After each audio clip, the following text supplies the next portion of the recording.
मित्रांनो, students lover आपण सर्वांचे पुन्हा एकदा सहर्ष स्वागत आहे. आज आपण भारत स्वातंत्र्य झाल्यानंतर जे राज्याची पुनर्निर्मिती झाली त्यामध्ये जे 3 आयोग होते ज्याच्यावर एमपीएससीने वारंवार प्रश्न विचारले आहेत त्याच्याबद्दल थोडक्यात जाणून घेणार आहोत. पहिला जो आयोग होता त्या आयोगाचे नाव होता एस.के. धर आयोग. आपल्याला दिसत आहे या फळ्यावर लिहिलं आहे. तर या एस.के. धर आयोगाची स्थापना जी झाली होती ते 17 जून 1948 रोजी याची स्थापना झाली होती. त्यानंतर या आयोगाने डिसेंबर 1948 मध्ये आपला अहवाल सादर केला आणि याच्या ज्या शिफारसी आहेत त्या महत्वाच्या आहे मित्रांनो.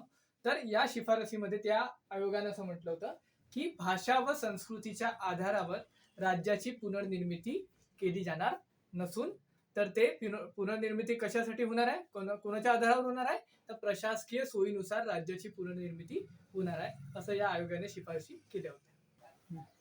यानंतर दुसरी समिती आहे JVP समिती.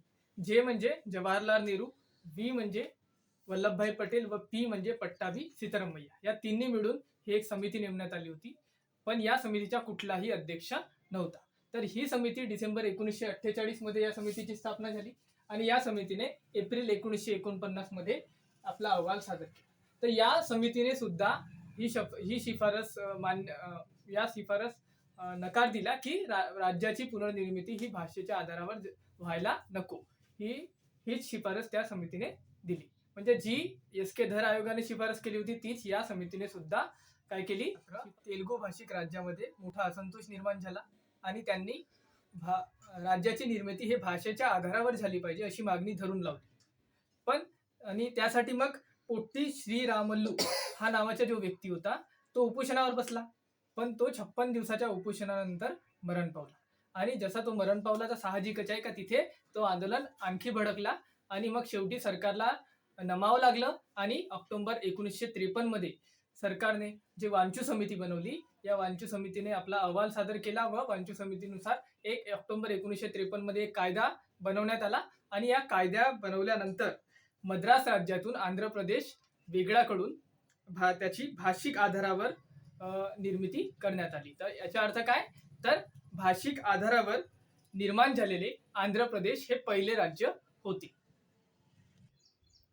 यानंतर आंध्र प्रदेश राज्याची निर्मिती झाल्यानंतर इतर राज्यांनाही भाषिक आधारावर राज्याची मागणी केली व त्यामुळे मग सरकारला राज्य पुनर्रचना आयोग, ज्याला पाक आयोग असेही म्हणतात, याची स्थापना करावी लागली.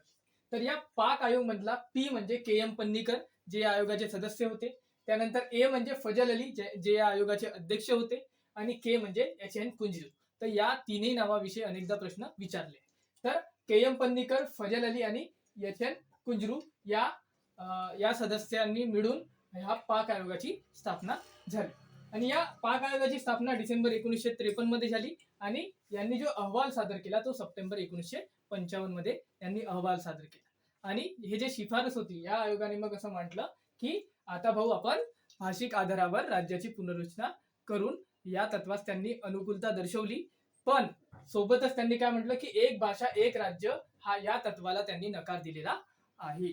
तर ही गोष्ट आपल्याला लक्षात ठेवायची आहे आणि सोबतच यामध्ये एक शिफारस करण्यात आली होती की 16 राज्य व 3 केंद्रशासित प्रदेश भारतात असले पाहिजे व राष्ट्रप्रमुख पद हे नष्ट झाले पाहिजे. या 2 शिफारसी सुद्धा ऍड करण्यात आले व त्याच्यानंतर 1956 मध्ये राज्य पुनर्रचना आयोग हा कायदा करण्यात आला व त्यामध्ये 14 राज्य व 6 केंद्रशासित प्रदेशाची निर्मिती करण्यात आली, जे नंतर पहिल्या अनुसूचीमध्ये आपल्याला टाकलेला दिसते. अशा प्रकारे ही माहिती आहे मित्रांनो.